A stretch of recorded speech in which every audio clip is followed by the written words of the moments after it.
Bonjour, aujourd'hui je vais essayer de vous expliquer ce que c'est qu'un manager exemplaire. Je suis Gaël Châtelain-Berry, bienvenue sur mon podcast Happy Work, le podcast francophone le plus écouté sur le bien-être au travail. Happy Work, c'est une quotidienne, donc n'hésitez surtout pas à vous abonner sur votre plateforme préférée pour être tenu au courant de tous les épisodes. En plus, c'est mon Happy Work à moi, donc faites-moi plaisir, ça prend 2 secondes. Alors, le management exemplaire, un manager exemplaire, c'est un sujet très récurrent depuis des années et cela semble être un impératif.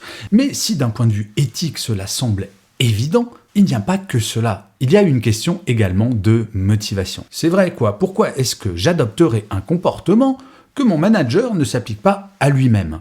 Je vais vous donner l'exemple d'une directrice générale quand j'étais dans un grand média qui nous réunissait tous les lundis matins à 9h30. Sauf que elle, tous les lundis matins, arrivait avec 10 minutes, un quart d'heure de retard, après nous parler de son week-end et nous attaquions généralement la réunion à 10h. Mais nous étions à l'heure. Et pourquoi ?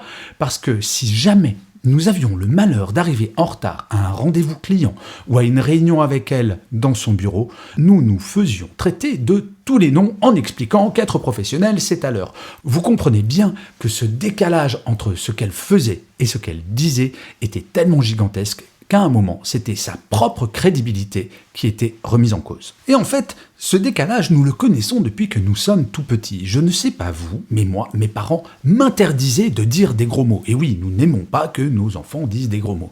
Et pourtant, parfois, j'entendais mes parents en dire. Alors pas des gros mots énormes, mais quelques petits gros mots qui, moi, m'étaient interdits. Et je ne comprenais pas pourquoi cette injustice. Oui, je considérais qu'il était injuste que moi, Gaël Châtelain-Berry, je n'avais pas le droit de dire des gros mots, alors que mes parents, eux, avaient le droit. Eh bien, psychologiquement, c'est exactement la même chose avec le management exemplaire. Dans notre culture, inconsciemment, quand on a un statut supérieur à quelqu'un, nous nous arrogeons des droits que l'autre n'a pas. Cela pour affirmer notre supériorité ou affirmer notre autorité, sans mesurer l'impact que cela peut avoir sur les gens, et notamment sur ce sentiment d'injustice. Pourquoi devrais-je m'imposer des comportements qui ne me plaisent pas forcément, qui ne sont pas adaptés à ma personnalité, alors que mon supérieur, ma supérieure, le fait. En fait, le principe d'un manager exemplaire est extrêmement simple. Il s'agit de ne jamais avoir un comportement que je ne supporterai pas, qu'un de mes collaborateurs ou qu'une de mes collaboratrices puisse avoir. Par exemple, en tant que manager, est-ce que j'aimerais qu'un collaborateur ou une collaboratrice qui arrive dans mon bureau ne me dise pas bonjour avant de parler? Non, bien entendu, cela semble être du savoir-vivre. Et pourtant, la première cause de démotivation des salariés, c'est le fait que les managers ne leur disent pas bonjour le matin. Vous voyez, ce décalage est important. Je vous parlais du retard en introduction. Eh bien, un manager ne doit jamais être en retard, pas même d'1 minute, de façon exceptionnelle, cela peut arriver bien entendu, mais il faut être exemplaire en la matière. Alors vous allez me dire, mais être exemplaire pour un manager, ça doit être super difficile parce qu'il faut être parfait.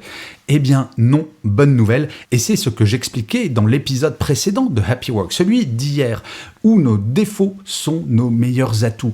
Si vous êtes un manager par exemple, et que vous savez que vous n'êtes pas parfait sur certains points, c'est l'occasion de progresser. Et j'aime cette idée de libérer la parole dans une entreprise, et de libérer la parole au sein d'une équipe. Pourquoi ne pas demander à vos équipes de vous dire quels sont les points sur lesquels vous pourriez progresser en termes de comportement ou en termes d'exemplarité? Il n'y a pas de tabou. Il n'y a rien de pire qu'avoir des comportements et ne pas en mesurer l'impact sur l'équipe.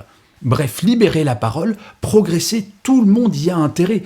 Vous, en tant que manager, si vous êtes manager, parce que vous allez progresser, devenir un meilleur manager avec votre équipe, et pour les manager, bien entendu, supprimer ce sentiment d'injustice, de devoir se comporter d'une manière différente que celle de mon manager, franchement, c'est très reposant. Bref, vous l'aurez compris, personne sur cette planète n'est exemplaire à 100%. Comme je le dis toujours, nous ne sommes ni Superman ni Wonder Woman. Par contre, en avoir conscience, c'est ça qui nous donne une véritable marge de progrès. Et je trouve cela très enthousiasmant. Je vous remercie 1000 fois d'avoir écouté cet épisode de Happy Work ou de l'avoir regardé si vous êtes sur YouTube. N'hésitez surtout pas à mettre des pouces levés, à mettre des étoiles, à commenter, à partager cet épisode ou à parler autour de vous de ce podcast Happy Work. C'est comme cela qu'il durera encore très longtemps. Je vous dis rendez-vous à demain et d'ici là, plus que jamais, prenez soin de vous. Salut les amis.